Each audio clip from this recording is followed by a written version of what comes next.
Y'all, what's going down? It's been 7 days since you last saw these three handsome men, and we are back to invade your world again with what we know about sport, or what we think we know. I don't know.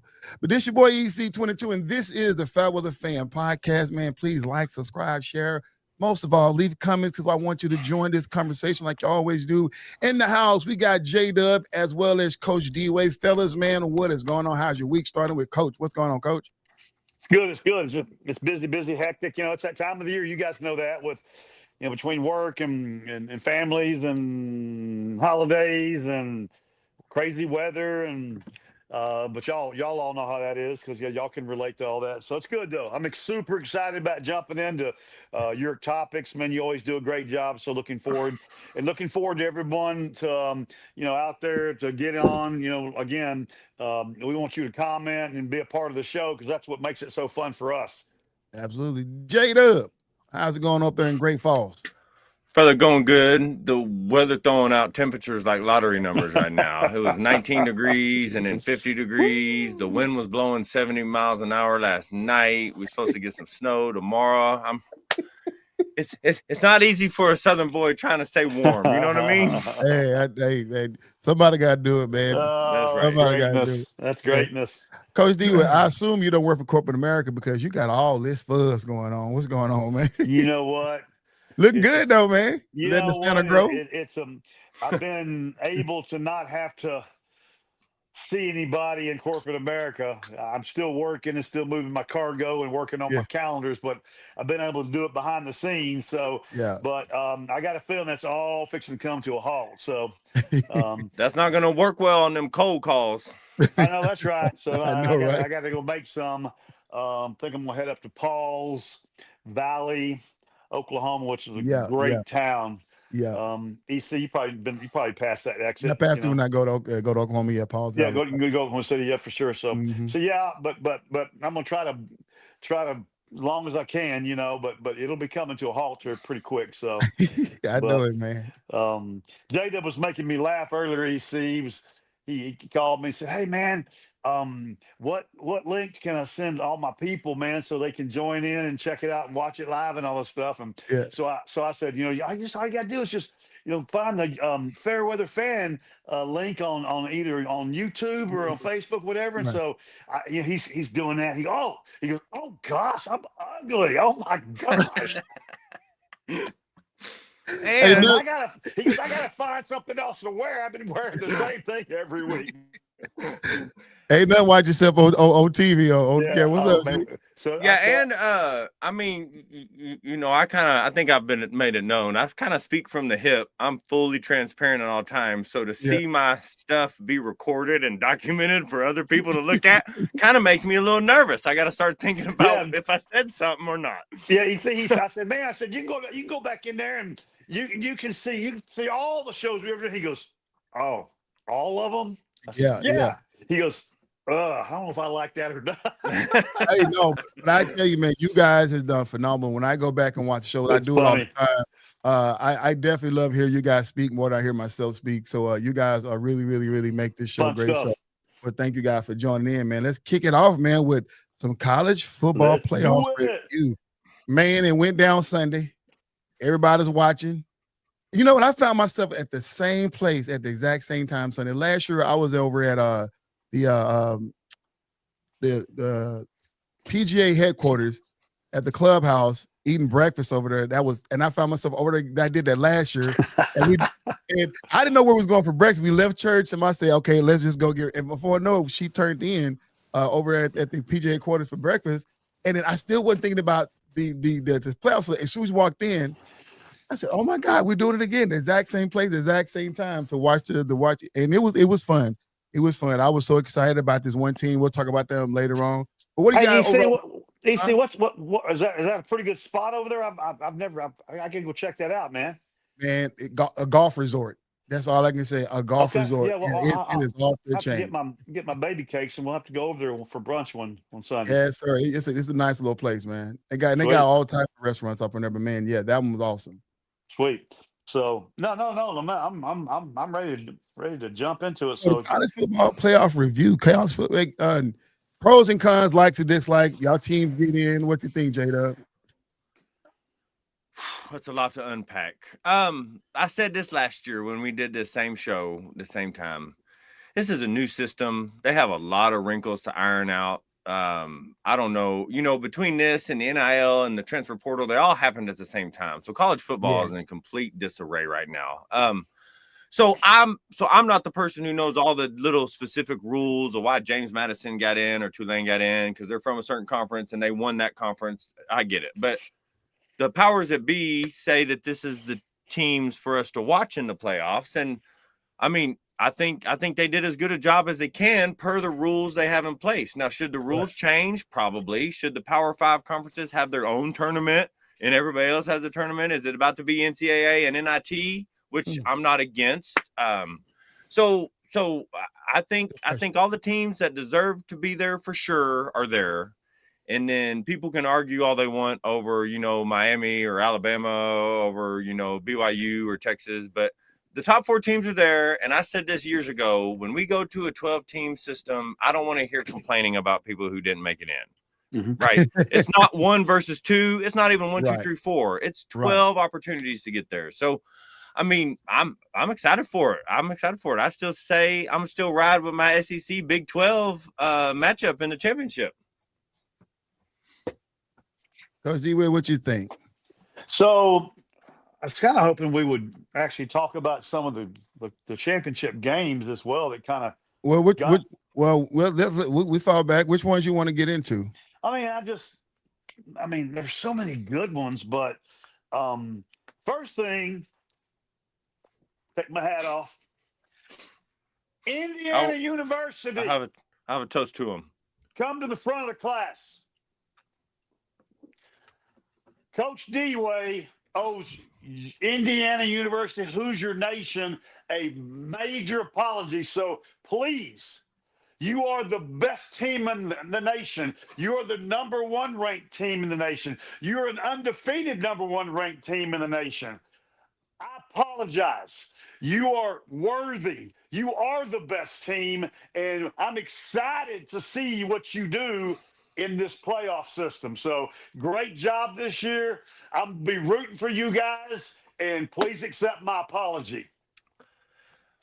I just got official word back from Indiana. They said they don't accept your apology. I want to say one thing there. I agree with you based on everything we said last week and based on how they played against Ohio State. But the real test is going to be their first game is against an SEC.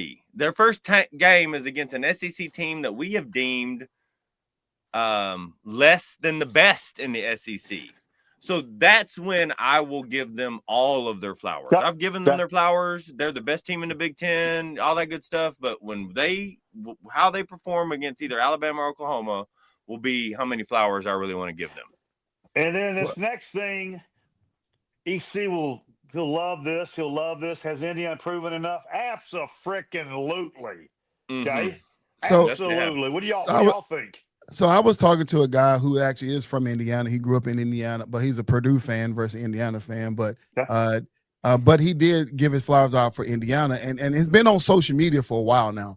Everybody keep talking about the Indiana Hoosiers are a basketball team, Bob Knight, versus being a football team. So that's why it's been this fool's gold throughout this thing. That's why haven't been talked about, even though there was, wasn't losing any games. But then round about, I want to say week 5 or 6, I started calling them out, and it was like, it kept swiping left on me, and it's all good. Mm-hmm. And I predicted them on this show as well as the other shows I've been on that they would beat Ohio State, because I've been saying Ohio State wasn't a good team. So, I am definitely convinced that Indiana has proven enough. And when they come down to play those SEC teams, listen, y'all know I love Oklahoma. I hate Alabama. So it don't matter who they play, they win in that. I say that. Secondly, guys, let's remember they didn't bring in Larry Bird, but they had Bo Jackson kind of. Yeah, they did, Jonathan G. Hey guys, let's remember this is not something that just fell out of the sky. Indiana had it going on last year and had a monster season last year, was kicking tail and taking names. They signed their head football coach to a multi-gazillion-dollar deal to keep him, and he had offers from all the big schools, and he said, no, I'm committed to this program and to these kids, and you can see what happened. Now they're 2 years in the running now, so I don't think, J-Dub, I don't think it's a fluke that what we're watching in front of us. What do y'all think? Oh no, it's definitely not a fluke. Go ahead, J-Dub. It's not a fluke. It's not a fluke. And man, they won the trench. And y'all hear me talk about that a lot. They won the trench the whole game, even on some of the passes that they missed. Indiana, the guy had the quarterback had 7-10 seconds to sit there and make a decision. Yeah. I think it was like 8 sacks to 3 sacks. For Indiana winning that one, they had more tackles for losses. They won the trench. So what it says is that Indiana has recruited big dudes who can block and can be physical up front.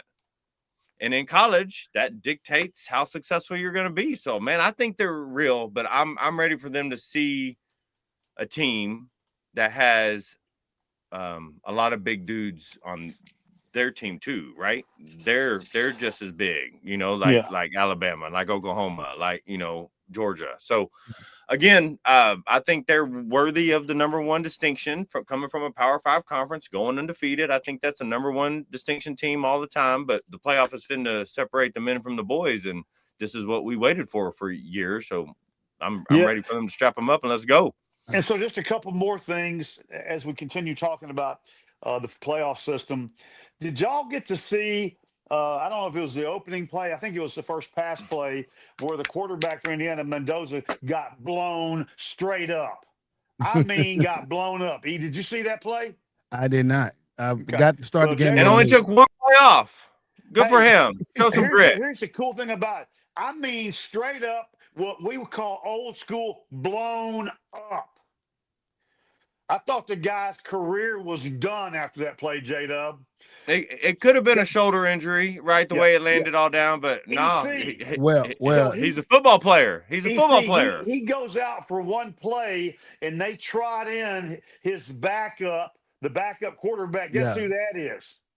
His younger brother. His little brother. Mendoza's little brother is the backup quarterback for Indiana. Oh, so they might be good for the next 3 or 4 years. That's right. Ohio shouldn't have beat up on Grambling like that. Great win for Indiana. Yes, it was. And then it's payback. And so and then EC, I'm gonna give you a bunch of love right now. Your homeboys up in Lubbock, they're not playing. They not playing. They're for real. Get your guns up, baby. Texas Tech Red Raiders. They're not playing.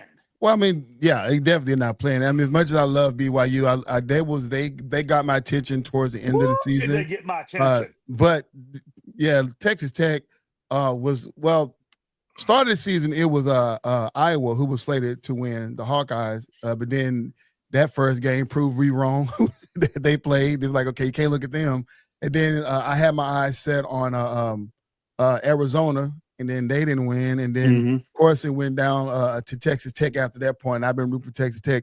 I hate that loss that they took to Arizona, which was the last year champion, but game they should have won. But since then, man, they've been proving that regardless of what people say, man, they are their team. Texas Tech, man, stand strong, baby. Lubbock in the house.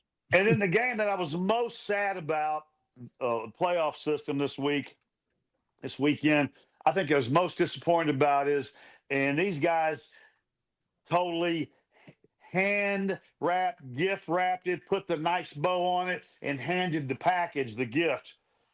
North Texas picked the worst time of the year to play their worst game of the year. No, they didn't. Yeah. No, they didn't. What do you mean they didn't? You don't tell me you were rooting for Tulane. I was looking for any one of them teams to lose. Because I didn't want to see one of them teams in the playoffs. Well, I just wanted to see them go out and play their best game. Yeah. They basically handed Tulane 3 touchdowns. They did. So, I wanted to be an ugly game, like from both guys, where they like 3-10 or something like that, to where they both. Not that I've no disrespect for those who are Tulane fans and North Texas fan, but at this point, this is where y'all been telling me, right? When it comes down to playoffs, people want to see the teams that's going to actually compete, right? And we already know Tulane is about to get whooped. James Madison is about to get whooped. I mean, it's unfortunate, but it is what it is, right? Yeah. We really want to see Tulane no miss. We really want to see James Madison go against I know I don't know, J-Dub. You Well, tell me. For personal, Jay, before you talk, for personal reasons, for sentimental reasons, I wanted to see North Texas play, and just because it's North Texas. Yeah. But anyway, go ahead, J-Dub. No, nobody wants to see that. Nobody wants to see either one of those teams play. Nobody wants to see James Madison play. Nobody wants to see Tulane play. This is what I keep referring to. These wrinkles it's going to take years to get this system the way we want this system to be. Okay. So in a segue to roll into our next thing, right? Bowl era is dead. Thank God. Yeah. I've been saying for 30 years, my biggest gripe about college football is there's too many bowl games at the end. Who's watching the 6 and 7 James Madison play in Arkansas State in the Kibble Bowl in Lincoln, Nebraska? Who's actually watching that game? Why does that game exist? Yeah. Right. So this is the playoff, the transfer, the fact that teams are opting to not go into bowls. This is the beginning of the end of the bowl era. Let's go Green Wave. I get you. I wanted to go to Tulane. I wanted to go to Tulane for all the wrong reasons, but Tulane didn't accept my application, so I got personal business. Nobody wants to see Tulane play Ole Miss. I wasn't smart enough to see BYU play Ole Miss. Yeah, let me tell you, hey, Z-Man's got a little motivation there. He's got his daughter at Tulane University on a track scholarship, and she's killing it. She's going to be going to medical school. Right. That's phenomenal. I'd rather watch her run track than I would watch the Tulane men football team get beat down by Ole Miss, who doesn't even have a head coach. So that's how bad they are. So I got two questions. Doesn't even need a head coach. Here all hot like that, man, on Tulane. Hey, by the way, guys, I'd be remiss. Congratulations to Mr. Z-Man and Mrs. Z-Man. They became grandparents for the first time this weekend. All right. Congratulations. Beautiful granddaughter, Emery Jade Zahuma. And I know, and that's Simba. That was Simba's. Yeah. And so, Jay, you know Simba. Yeah. Been on the show. He and his gorgeous gal, they had a little baby girl, and so congrats to all the family. Everything's good there. So, all right. So let me. I want to throw two questions out there before you move on. Alabama, J-Dub, 3-loss team, making to the playoffs. Obviously, playing an SEC championship game, they always say that the championship games really doesn't affect the chances of getting to the playoffs, but it does affect the seeding, obviously. So all these other teams that didn't make it out, including the teams we're going to talk about later on, are upset because the 3-loss team has made it into the playoffs. Is it fair or not, or should that last game count as a loss? They should make a 3-loss team in the playoffs. What do you think?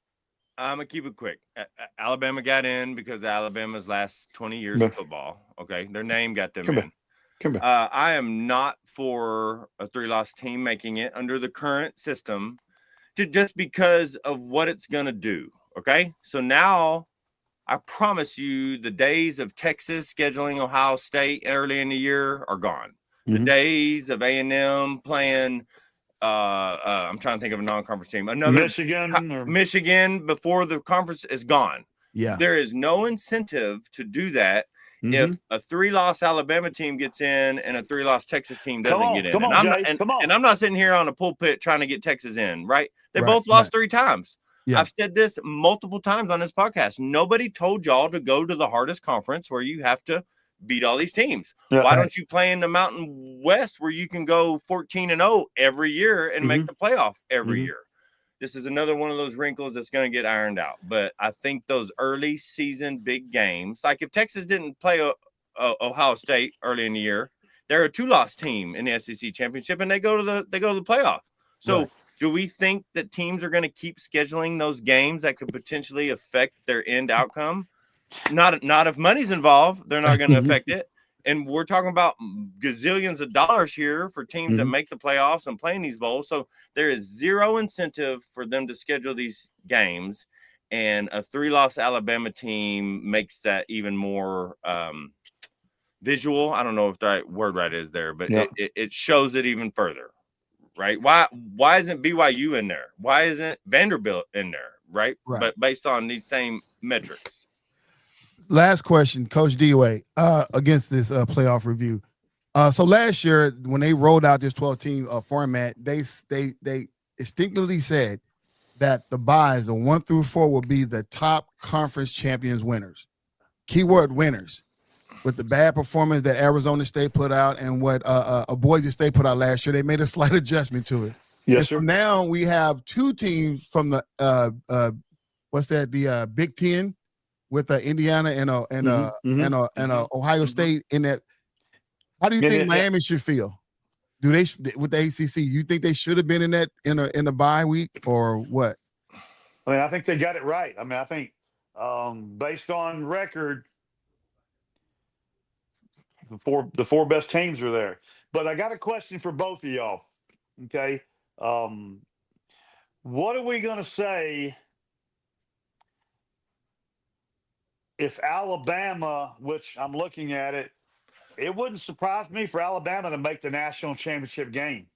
Oh, but before we get that, J-Dub, you want to take that question about Miami being an ACC? No, right.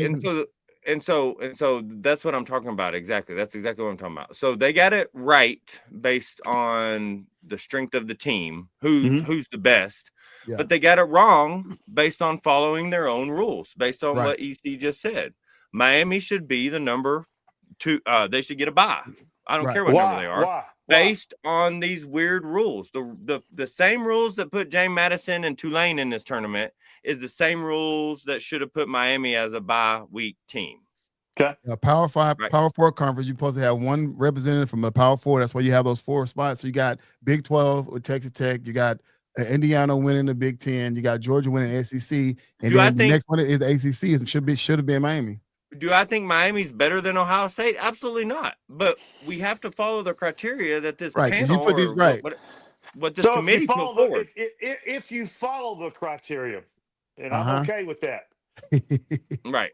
Look, I don't know if you guys have the bracket pulled up. I got to pull it up right here. Yeah. If you put Miami in as a bye, which of those 4 teams? Who do you flip Miami with? What I'm trying to say. Well, with cycle. So now Ohio State would be number 5, and everybody would drop a number. Exactly. But so again, Ohio State wouldn't get a bye. Is that what you're saying? Ohio State wouldn't get a bye based on the committee's own wording of the rules, right? Okay. Right. Okay.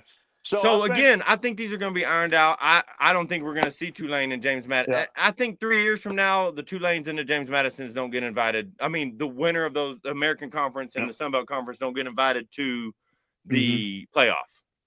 So unless they have some Power 4 schools on their conference. And they in their schedule. Yeah, there it is. Yeah. If Tulane has beaten Alabama and Ole Miss and Texas and they competed well against A&M, then I'm good with them being there. But until they do that, then they're not welcome in our playoff. We talked about this last week, and J-Dub asked me. I said I wasn't drinking the Indiana Kool-Aid, and J-Dub said, and again I'm paraphrasing. What are you going to say if Indiana plays A&M in the first round and they beat them by 3 touchdowns? Right. And my answer was, you'll have to give them their credit. Then they're the real deal. I was wrong. I missed it. Yeah. Well, apparently I missed it because they beat Ohio State. But having said all that, y'all didn't answer my question. Okay. What does the general public say if Alabama, which it wouldn't surprise me if they're playing in the national championship game? Nothing different? No, it just gives more credit to the SEC. It just gives more credit to a bad SEC team is better than everybody else in the country. Yeah. Yeah. I would even go as far as to say and guys, tell me I'm wrong or not wrong. I wouldn't be surprised if Alabama won the national championship. That's not who I'm rooting for. That's not how I hope it works out. But are y'all? And again, that goes back to what J-Dub said. It just kind of gives more validity to the SEC schedule and how tough that The, conference the is. fact that you even allowed yourself to say that Alabama has a chance to win a national championship, even make it there, Okay. I'm like, okay. For you not to think that they have a chance, come on. Hey, listen, I was drinking their Kool-Aid because I said that they had the hardest schedule and they played some really dog teams coming throughout. But watching them play lately, right? And looking Watch at them play Georgia. I mean, the way they lost to Oklahoma, that was the game they needed to win, right? Yeah. And then you turn around, so you lose to Oklahoma, then you lose to Georgia. It's like, I don't know what you can offer anymore to this playoff other than just your entry into it. And that because you didn't get in last year, so now you get in this year. So all the Alabama, all the Crimson Tides are happy they got in a 3-loss team that we just talked about. You the only 3-loss team in this. Call it what it is. So then you got to play Indiana. If you get past Oklahoma, you got to play Indiana, who we just all declared is the real deal. Yeah. Well, you heard what J-Dub said. We'll see where they are if they get through the SEC in this playoff bracket. You know, to answer D-Wade's question, it would give the committee even more justification as to why a 3-loss team would be involved. Amen, Lou. Amen, Lou. There it is. That's the point. They I got have- all these wrinkles. As always, I Dr. had Lou more knocks it out of faith. the park, man. I had more faith in Texas running the table in the playoffs, being a 3-loss team, than I did Alabama. Because the way Texas turned it on at the end of the season. Let me tell you It's like something, they went like this here. One went up, one went down. So J-Dub and I just had this conversation. I promise you, nobody in the country wants to play Texas right now. no, we do not want to see 16, but I get you because they're going to try to open up more for more of the SEC teams to get in, and they're going to look at 3-loss teams and strength of schedule and stuff like that. With that being said, J-Dub, you kind of talked about it earlier, but I want to go ahead and let you just expound on it even more. How important are these non-playoff bowl games? Is the era dead with this 12-team format? There's dead. It's going to take a while to die. It's dying. Let's say that. It's dying. So, you know, how many teams are we up to now? 12 that have opted out of bowls, I think. And I can't say they're right or wrong. You as the college, they don't want to opt out. They're losing money. They're losing viewership. I get you. But as the players, you know, if you're not going to get more publicity, if you're not going to get more limelight, I mean, Notre Dame opted out of the Pop-Tart Bowl in Orlando, Florida. You know what I'm saying? That's just a sign there's too many. There's just too many, right? Yeah. If you do what Lewis said and go up to 16 teams, and then you can break off another little smaller 8-team tournament of the Sun Belt and the American conferences, I think that keeps the viewership higher. I think that lets people be more intrigued by the games that are coming out. But, man, I would doubt if I watch a non-playoff bowl game, it would be the Michigan-Texas game. Is the only one that I even have a half-hearted interest in. But again, there's been too many bowls for 25 years now, since 2000. I think y'all quote me or y'all can get me wrong, but I'm gonna get close to the mark. I think in like 2000 there was like 19 or 22 bowls somewhere in there. I think we're up to like 46 right now. Aren't we? And I keep asking myself, who's watching these games? Yeah, but it's all about the money for these. It's all about the money. So let's make it all about the money. And if you increase intrigue into these games, however you want to do it, then you'll make even more money if it's all about the money. Non-playoff bowl games are now not as important as they once were back in the 90s due to college football. Amen, Lou. Yeah, exactly. So all these bowl games, I remember a Senior Bowl. I think there should be all these teams that don't make these. In my mind, I'm the dictator of college football right now, and I have 2 tournaments. All the teams that don't make these 2 tournaments, the guys that want publicity to get into the draft, they go to this 2-week thing. We're going to run simple plays. We're going to have a simple playbook so y'all can get one more exposure in real time. So I think the bowl era is dead. It's just going to take it a while. Hold on for a second, y'all. Oh, God. Y'all, this right here is going to make me cry. I got none other than Christopher Jermaine Curtis in the house. My big Woo! brother, what's up, man? Thank you for What joining up, the show, Chris? man. Wow, man. So all I know, either one of us is fine with. I'm about to come out of retirement and do it. I like it, big bro, man. Thanks for joining the show, man, for the first time, Chris. Thank you, big bro. Welcome, Chris. Look at that handsome face right there.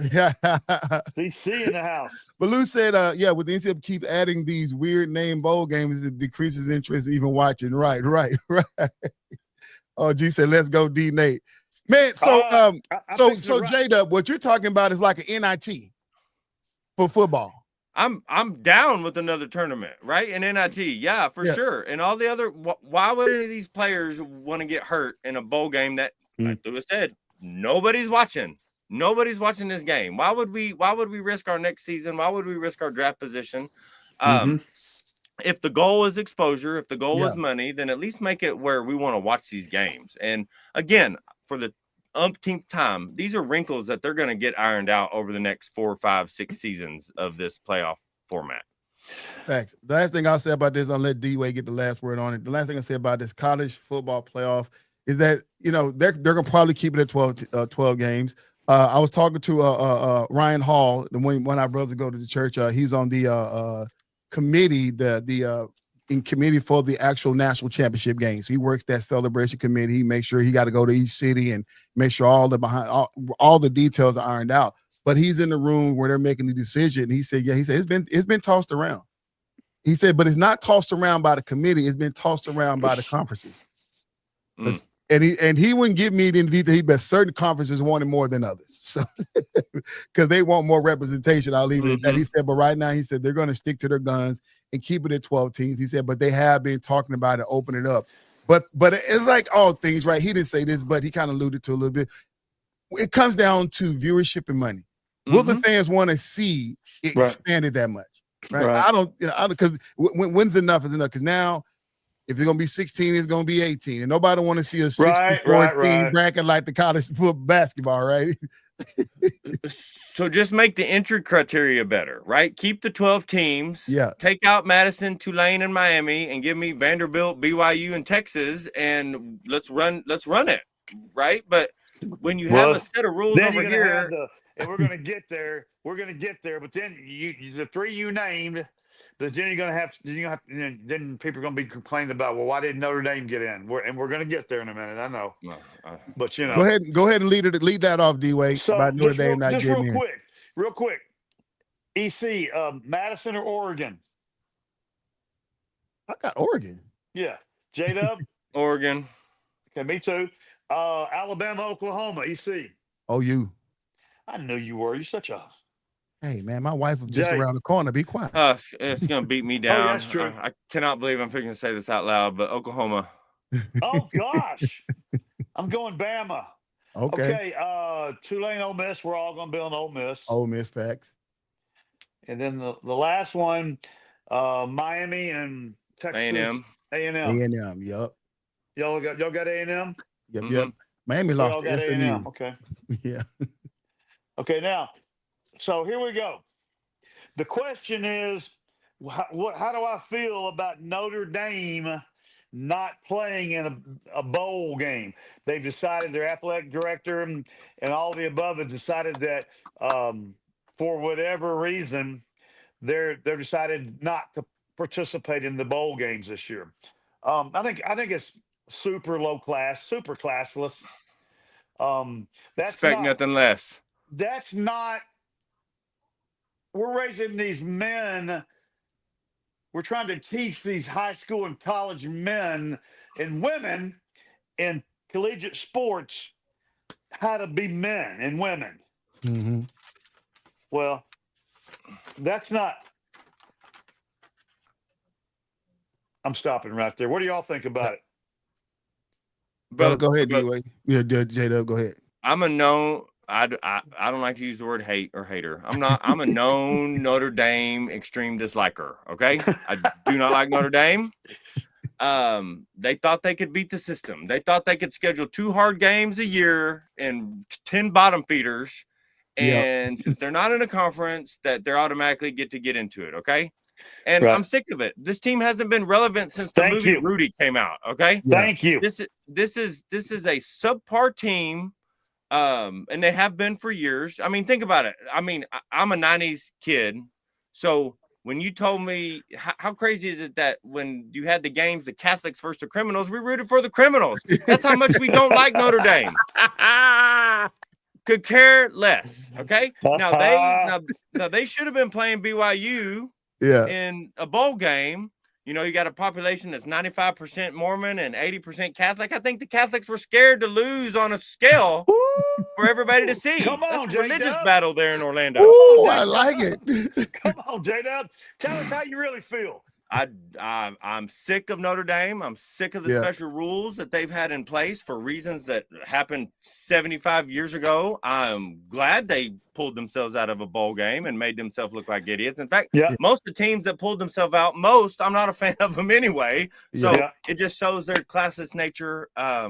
Again, y'all aren't that good. Y'all set your own schedule. Next year, y'all have 3 road games. 3 against North Carolina, Syracuse, and Purdue, I think. And we're gonna have the same conversation in 12 months about how they feel slighted because they lost 1 game to a ranked team and they beat 12 other teams and they didn't get in. Well, what do they have to do to get in? I'm like, y'all have to have a better schedule. Y'all have to have a backbone. Y'all have to want to play teams. Y'all have to be scheduling Ohio State the first game of the year. Right. Y'all suck because y'all suck, right? I'm sorry. Come on, EC. What you got, EC, on it? No, it's so there are teams who are sitting right now or was sitting and laying in wait, hoping they'll get a call invitation to a bowl game. Right? Yes, sir. Hoping that they've done enough because they're not like the other team, just hoping they've done enough to get to a bowl game. And so when you have teams that you felt they're better than you decided not to play, it gives you that much opportunity, right? So people say, well, it's not fair for the kids at that school, but what about the other kids of the school who now get an opportunity, right? So it's somebody's not going to get in, right? And one team decided not to get in. So whatever they choose not to get in for, that's the reason. I say this because I got to defend the Big 12 because we had 2 teams to do it, Iowa as well as Kansas State, right? But both of them did it because they lost their coaches. They got big injuries from key players and key players not wanting to play in the game because they're getting ready for the draft. So they knew they weren't going to bring the best product to those bowl games. So it made no sense for them playing, right? And so as the organization, they decided instead of bringing that bowl game, not being able to play at the best talent, they decided not to play to allow another team to get in. And like I say, each team have to decide for themselves. I respect it either way. The problem is with Notre Dame is that they could have said a lot of reasons, but they exclusively said the reason why is because we didn't get picked for the the real playoff game. Yeah. Get your tail in the conference. Yeah. I know you think you got all the money. Get your tail in the conference. Because you may win against a Power 4 school here or there or a bottom feeder Power 4 school, but it doesn't count because you can't say strength of schedule because you're not in that conference to play them the last 3 weeks of the year. So therefore, Notre Dame, get your butt into a conference. So right? they're going to take their ball and they're going to go home because they said they're done. They're done. Their season is done. So nobody wants to play with them anyway. Take your ball. In fact, I'll take it home for you. I'm done. That's the last thing I'm gonna say. Take your damn ball. So, we got to go ahead into the NFL, man. I got Phillip Rivers decide he want to play football again after how many years it's been. That's the rumor. What? That's the rumor. Jake, you see that? But I did see it. Y'all know that man's got like 13 kids, right? He's looking for another paycheck. He's trying to feed everybody. Absolutely. I don't get it. So he's not going to start right away, is he? He No. can't be a starter. So I know they were trying to evaluate Anthony Richardson, Indianapolis. You know who we're talking about. Indianapolis lost Daniel Jones for the remainder of the season due to Achilles injury. And so they really started diving back into Anthony Richardson. He's got an orbital fracture, trying to get him back healthy to play. And with their abbreviated quarterback position, they decided to go to Phillip Rivers to bring him out of retirement and started getting him back ready. I don't know. I'd have called Brady before I called Rivers, but that's a whole other conversation. They probably did. Listen here. Let's all three be in agreement and congratulate Daniel Jones on one hell of a season coming over for the first year with the Colts, man. He did his thing. Right? I ain't got number love, oh Danny Dine. Yeah, and Daniel, man, get well soon, man. We want to see you come back and be doing it again next year, man. So, but Phillip. Phil. So J-Dub, is that the right pick, or who you think out there, or is there anybody else out there? I don't know. I mean, I don't know anybody else out there off the top of my head. I mean, Joe Flacco's played for 3 teams this season.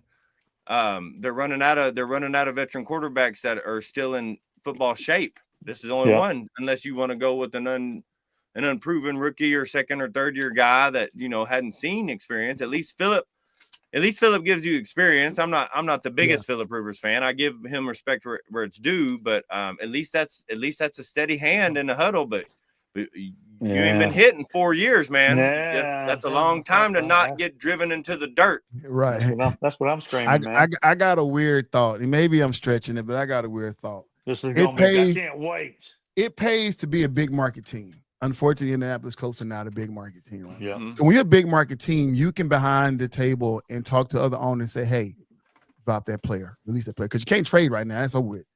But you can say, hey, release that Trey Lance or release that so-and-so, release those guys over there so we can pick them up off of waivers or whatever at this particular season, like some of them doing, right? Go behind the scenes, but I don't know if Indianapolis got that pull. Obviously, they don't. I mean, it's still out there for them if they can. It's getting close to that time, but that would make more sense to me. You know what I'm saying? If you are a big market team, that you can have some type of, obviously, you're going to have something to give, right? Yeah. Make it look legit, but nobody's dropping. I mean, I don't know. I got to go back and look at the transfer. I mean, look at the free agent pool and see who's out there, who's a better fit for Philip Rivers. I mean, God, dog, that man, probably about 47 right now.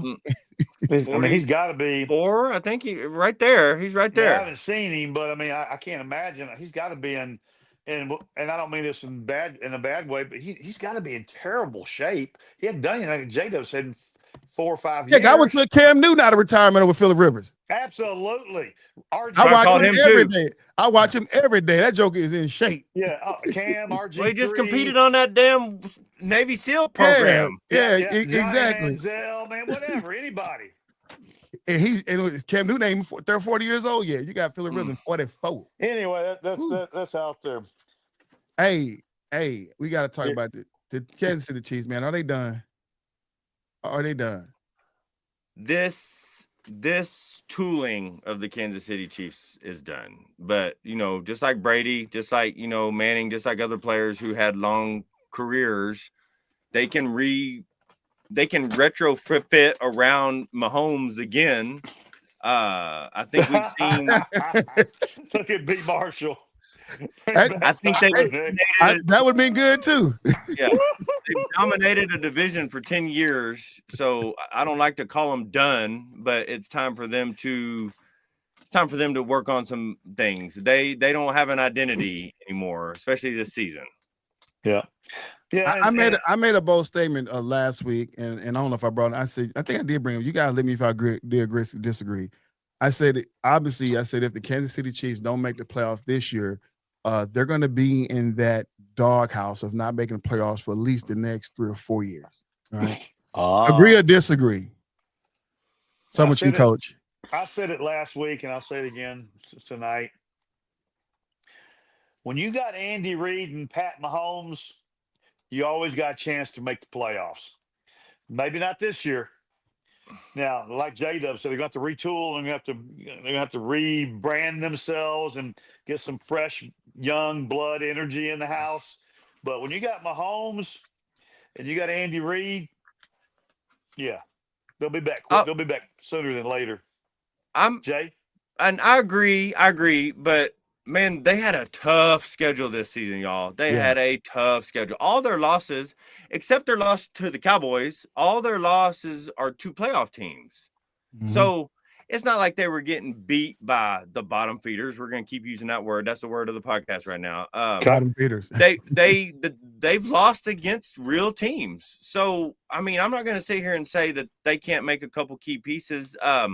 And the game we watched, man, I got a whole bunch I can say, but I still don't think the Houston Texas defense is getting the credit they deserve. Oh, so man, number one in the league, absolutely. We're not going to judge Kansas City's blocking ability and protection ability based on the game against the Texans, right? That's not a fair comparison. But I mean, I think there are a couple pieces away. Their run game is scattered. It's crazy to see Travis Kelce miss those 2 passes late in the game when we've gotten so used to him catching all of those and turning them upfield for 15 Yeah. yards. So it's time for them to get some new offensive weapons. It's time for them to get a couple new linemen. So, but again, the greatest quarterbacks, and Mahomes has put himself into that conversation over the last decade. Yeah. Find a way to do it with multiple rosters. Right. Yep. So he just needs a couple new linemen on offense, a couple new defensive players, and Kansas City can make a run for the championship next year.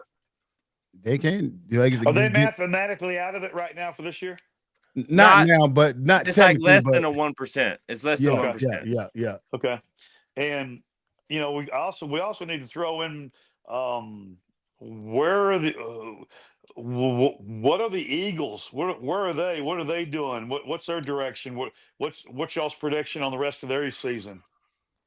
Man, the Eagles are fine. They're fine. They're going to make the playoffs because, like I say, all they got to do is win a division.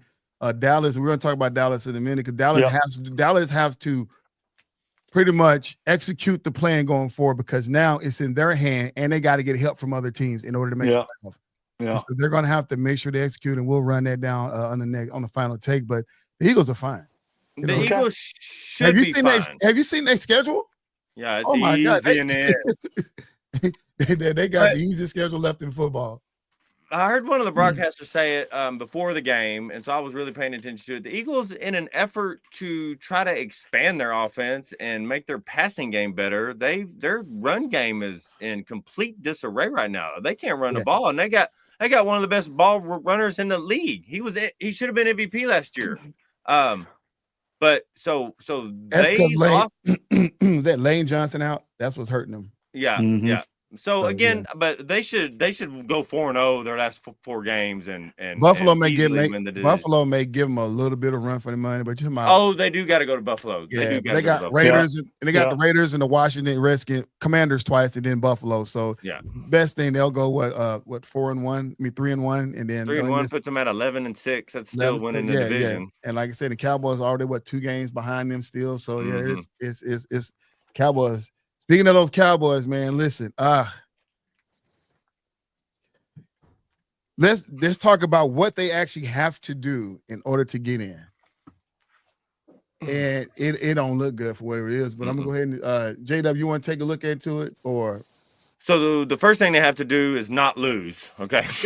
Not another game. So that Chargers game is going to be tougher for them. I can't give Justin Haber his flowers, but that Chargers game is going to be tough for them.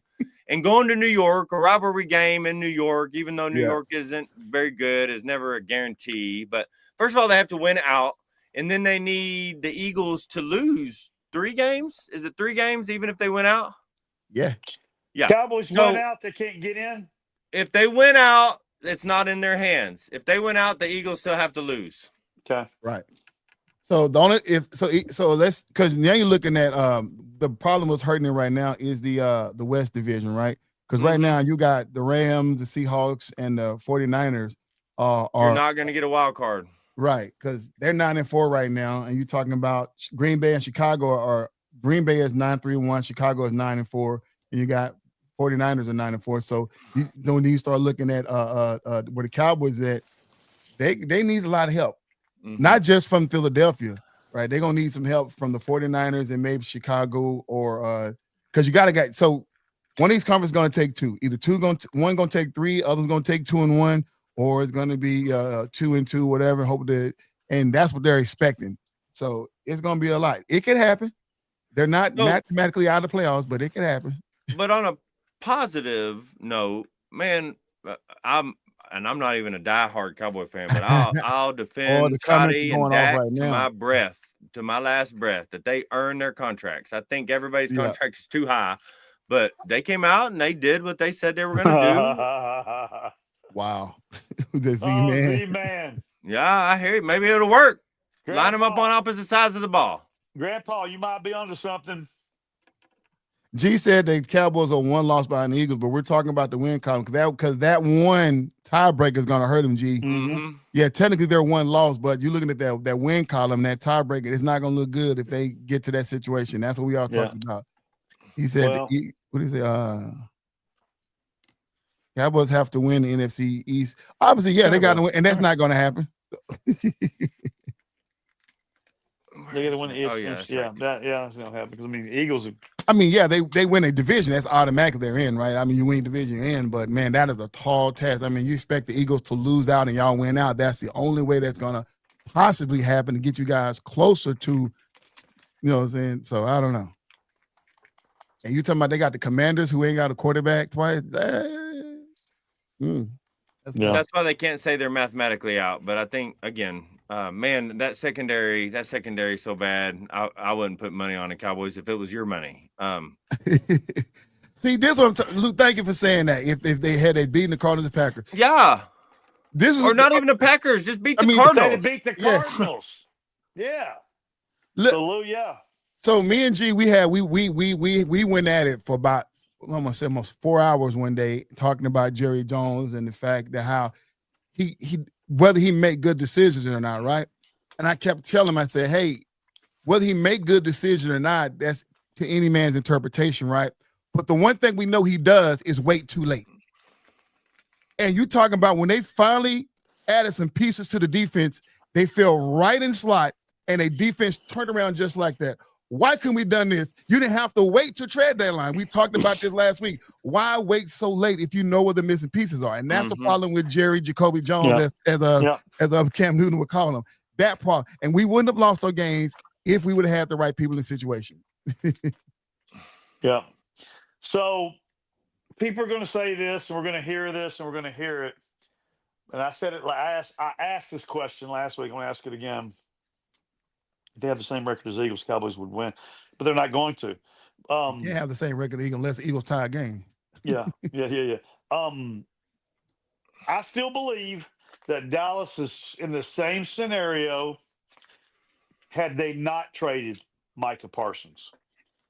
I don't think they're in any better situation. But most of the haters out there are going to say, no, that's the reason why they didn't make the playoffs because Jerry, he blew out Micah and all this kind of stuff.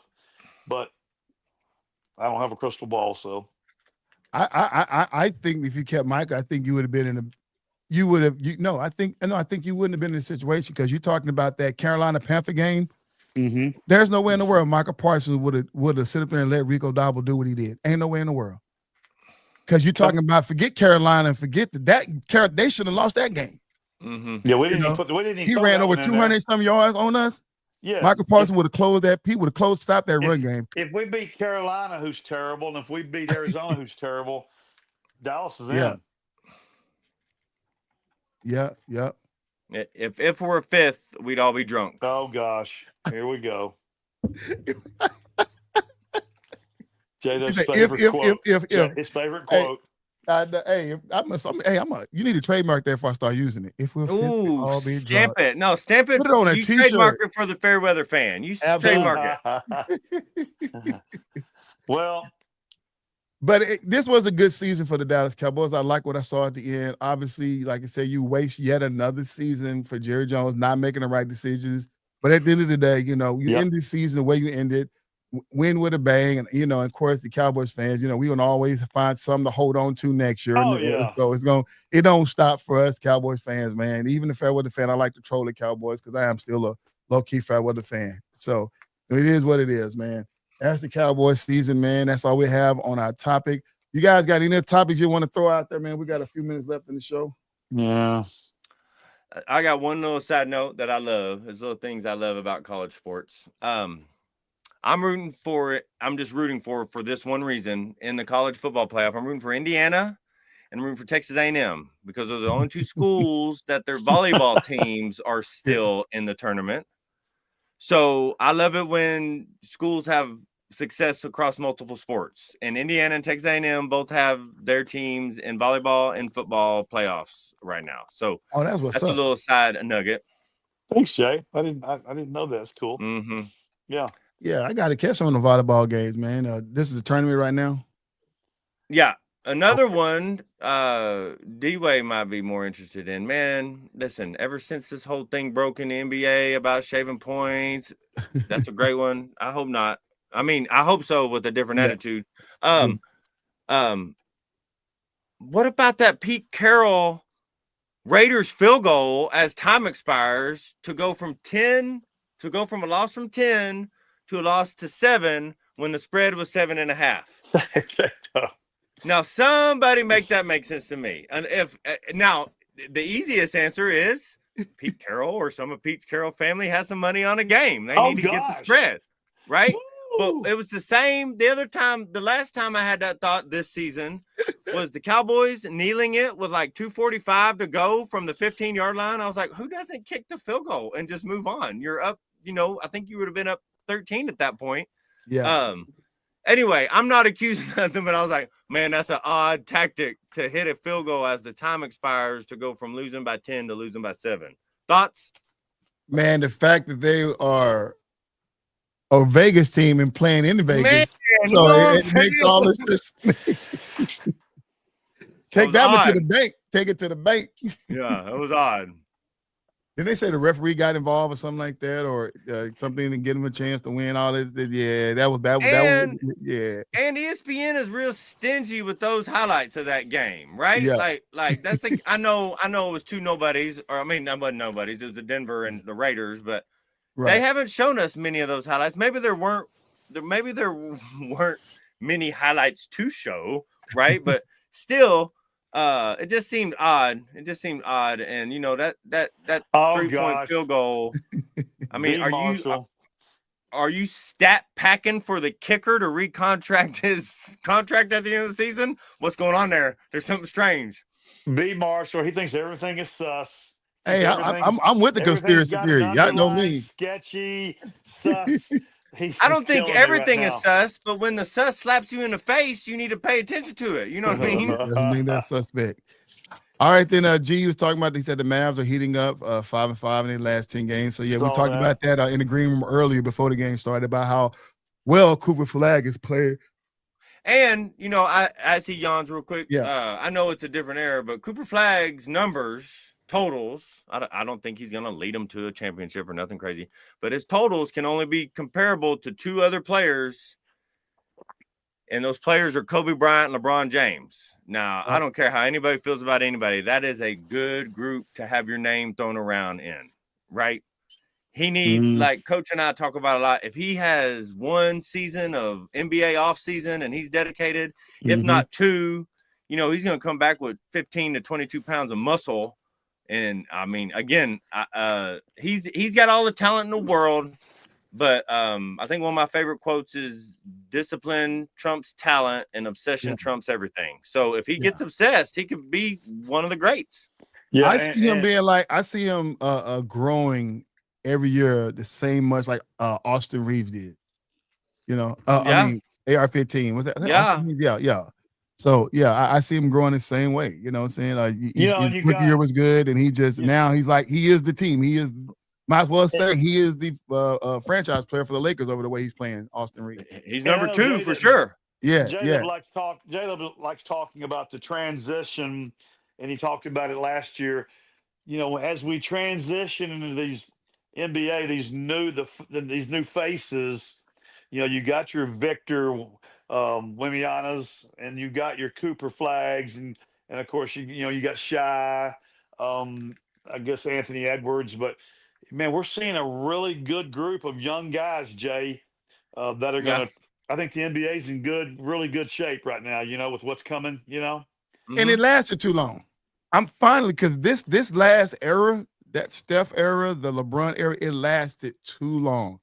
Because now, because the product the product that we're getting right now, you're talking about 100 each team. One team score 113, the other team 123 in regulation. Like no defense playing. Yeah, the athleticism is great, but just hard-nosed hardwood basketball is not being played. I mean, guys are taking off. You're talking about in the game, then you start talking about load managers don't even want to play the whole season. And just not getting a real good brand of basketball, unless you just like see people just out there shooting for no. We want to see some real good basketball, right? And college now has been more fun to watch, men's and women, than the NBA. You know what I'm saying? So I've been watching more highlights from all these sports basketball podcasters from men's and women college versus they don't even really talk about. The guys I watch, they talk about Austin Reeves and got Cooper Flag. Those and Wembanyama. Those are the only threes I've seen them guys talk about, and these guys are heavily in the hoops, and they ain't those only three they've been talking about. Okay. So I mean, and I agree. They're like this. That's why it's hard to watch. The NBA, other than just following the Mavericks right now, y'all. And I can't do that as a podcast. I gotta watch all the games. I gotta get that madness back to where I lost my mind getting the darn NBA with that package where you would get to watch all the NBA games, the league pass. Man, it's not fun no more now. Yeah. One rule makes the three of us right here watch more NBA games. One rule. Let us start hand checking again. And we are back in business. Boy, bring back some, yeah. All right, now we come to the end of the show, man. Start with you, Jada. Final thoughts. Bro, I think that we hit everything. I'm looking forward to the college football playoff. Everything starting, just like we keep saying, every game is so important in the NFL right now. Try to catch a b-ball game, EC. There's some good ones out there. Everybody stay safe for the holidays. Yeah. Right. Yep. What you got, Coach D-Way? I mean, I'd be lying if I wish the college playoff game started this weekend. I do too. Instead of us having to wait another week, that's kind of a buzzkill for all of us. I'm sure all the fans out there, but it's going to be really good.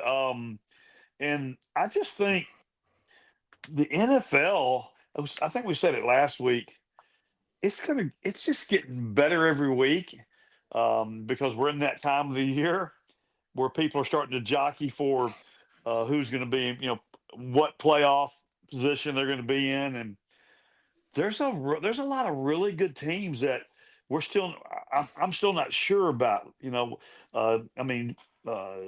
we talked about Denver a little bit last week. We've touched on the Chargers a little bit. Yeah. I'm drinking the Texan Kool-Aid big time. Yeah. So there's a lot of teams out there that I'm, Chicago. I'm really hard on them because B. Marshall's, that's his team. Look at Z-Man. Z-Man. Tulane went over Ole Miss. Yeah. Like they said in the movie, The Angels in the Outfield, Z-Man, it could happen. It could happen. So. But I hear what you're saying, D-Way. I mean, but that's what makes this season of NFL fun, because last year, this time, we already had our picks. Yeah. It's crazy. Yeah, so we're not. But now we don't know the picks, but that's what make it fun. I said it last week. We're not talking about Buffalo, which is crazy. We're not talking about Baltimore, which is crazy. Yeah. Eagles, no. We're not talking about Washington like we thought we would be this year. Yep. I don't want to ruin J-Dub's night, but I haven't heard any other than me. No one's mentioned San Francisco. So it's just funny, all these teams that have been I see you, that have been powerhouses, J-Dub. And guys, honestly, other than we're not really talking much about Kansas City. No. Because we're all real unsure of what's going to happen these next 2 or 3 weeks. Well, not because they ain't gonna make the playoffs. That's what we're talking about. I'm a fair weather fan, so I root for the team that's winning, and so I ain't gonna talk about no losing and team. You're a darn good fair weather fan too, EC. That's one. Everybody get love. Everybody get love. No, good. My final thoughts is simply, man. Obviously, no college this weekend. So please, if you're in the Metroplex or whatever Metroplex you're in, go out there and support your local high school team. They're in the playoffs, man, and just really go watch them. It's not gonna cost you nothing. Just go out there and watch them. And man, especially if you're in the Metroplex, man, you got run it back real quick. You have some really, really good games coming on, right? You have I'm just gonna do the 4A to 5A. You got good team to go watch is Solano versus Alvarado. I don't know where they're playing at. And I think Carthage is doing a good thing versus Athens if you're over in East Texas. But coming down to the bigger divisions, man, listen, Highland Park and this was Highland Park and Lone Star. No, this was last year, wasn't it? Last week? Maybe. Yeah, that was last week's. So I got to pull up the right one real quick. But here we go. No. I know somebody better say something about Alito Bearcats. Yeah. What are they doing? They're in the semifinals against Geyer. No, they just beat Geyer. Yeah. Okay. Wow. Nice. Man, who took my thing down? I had it a while ago. Toledo's a freaking machine out there, man. It's crazy. All right, here we go. Here's the updated schedule. Let's start with the 4A, Class A 4A Division I bracket. Salina versus Stephenville, and then Kilgore versus La Vernia. We saw Go those Kilgore, baby. Yes, sir. East Texas, baby. Carthage versus Kilgore. Brock, and then West Orange versus Stinton. 5A Division I. There's you go. Aledo versus Lone Star. Oh, sorry, okay. Oh my God, that's gonna be a good game. Port Arthur's Memorial versus Smith and Valley. Then you got Melissa right up north for me, and then South of Cliff Golden Bears. I got to work Friday, but I'm gonna try to sneak out and get to the game. You got Randall and Bourne. 6A Allen versus Duncanville. That's on Saturday. I'm definitely going to that game.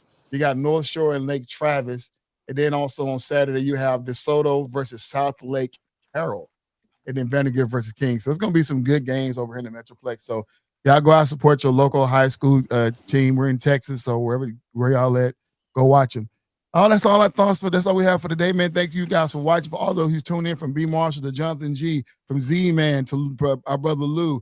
Also, my big brother Chris for joining us for the first time, man. Appreciate, salute. Y'all, this is the Fair Weather Fan channel, man. Like always, man, like, share, subscribe. Most of all, leave comments like you always do to join this conversation. And from myself, J-Dub, and Coach D-Wayne, you know what time it is. We are out.